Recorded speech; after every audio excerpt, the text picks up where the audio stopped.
Have you ever looked around and wondered, how did we end up here?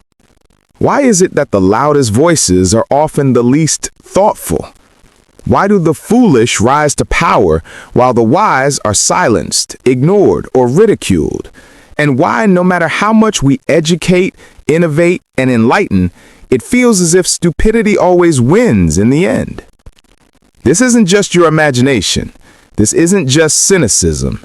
This is one of the darkest, most terrifying truths about human society. Dietrich Bonhoeffer, a German pastor who resisted Hitler, once said something that almost no one dares to talk about. Stupidity is more dangerous than evil. Evil can be confronted, resisted, and exposed. But stupidity?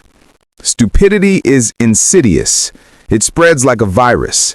It disguises itself as common sense, as tradition, as confidence. And once it takes hold, it cannot simply be reasoned with.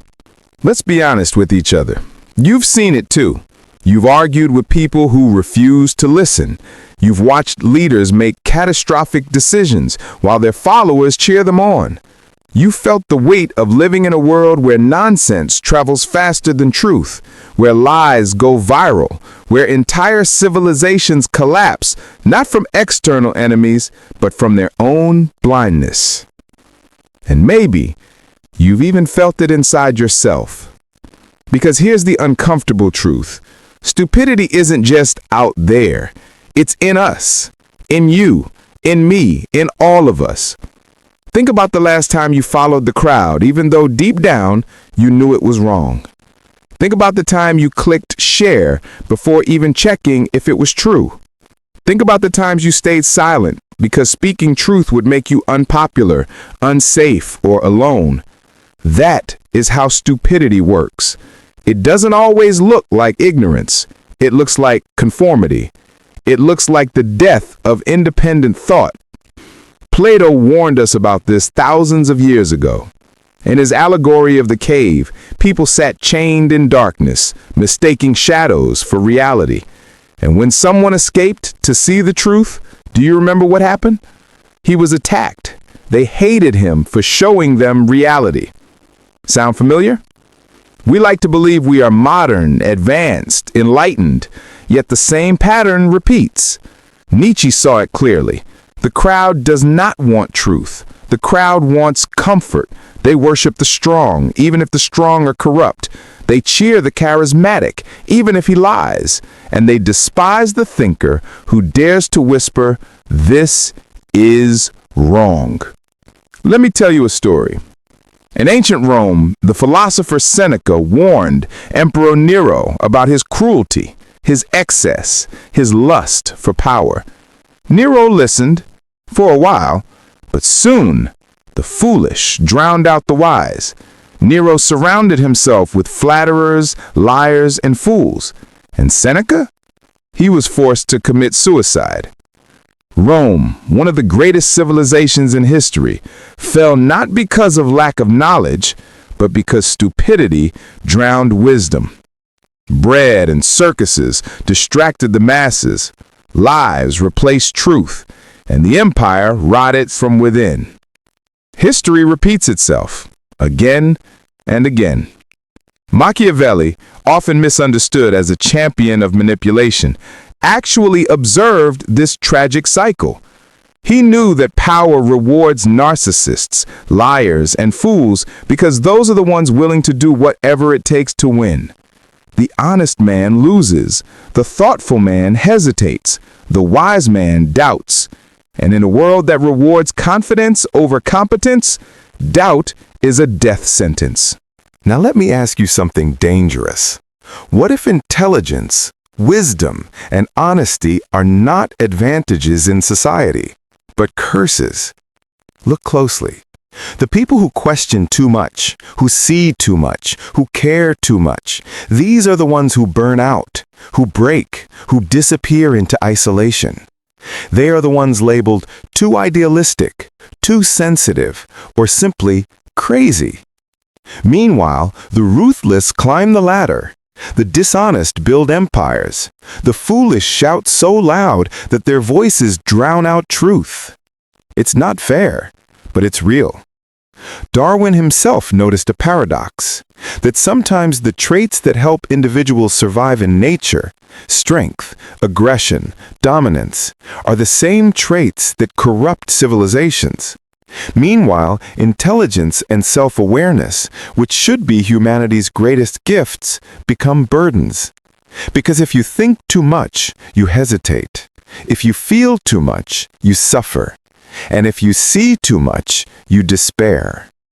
So maybe Nietzsche was right when he said, to live is to suffer, but to survive is to find meaning in the suffering.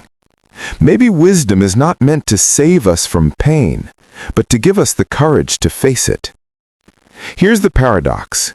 We live in the most connected, educated, technologically advanced era in history, yet we are ruled by the same forces that destroyed empires thousands of years ago. Social media has not made us wiser, it has made us louder. Education has not made us free, it has made us obedient. Democracy, in many places, has not made us powerful, it has made us pawns. Plato warned that democracy could easily collapse into tyranny, because when everyone's voice is equal, the loudest liars rise. And haven't we seen it? Haven't we felt it? The endless noise, the endless outrage, the endless stupidity, all drowning out quiet truth? It's not that we don't know better. It's that we don't want better.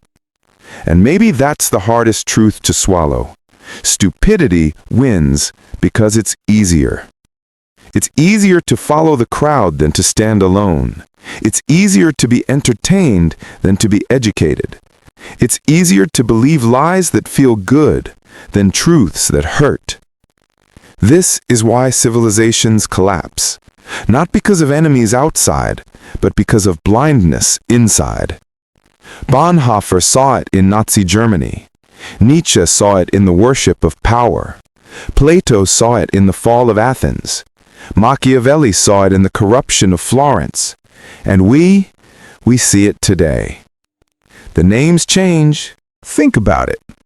One man in Germany, Bonhoeffer, spoke truth against an empire of lies.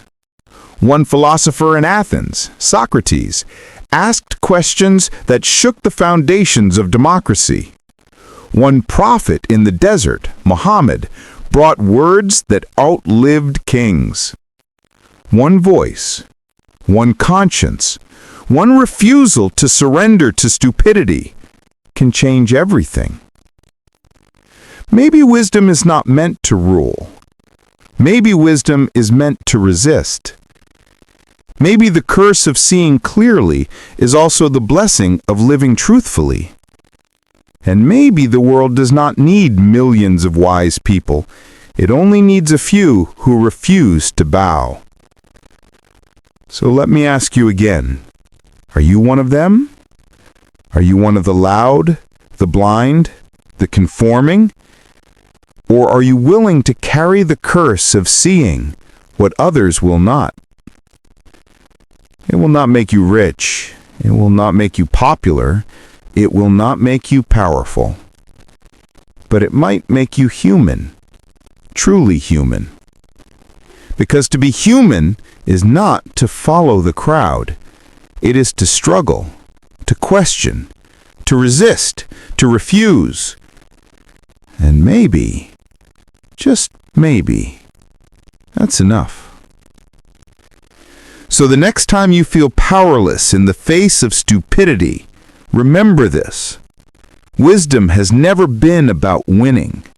Wisdom has always been about enduring. Empires fall, crowds forget, lies collapse, but truth waits.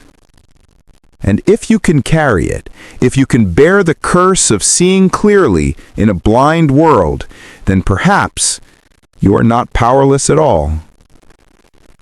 Perhaps you are exactly what this foolish world needs most.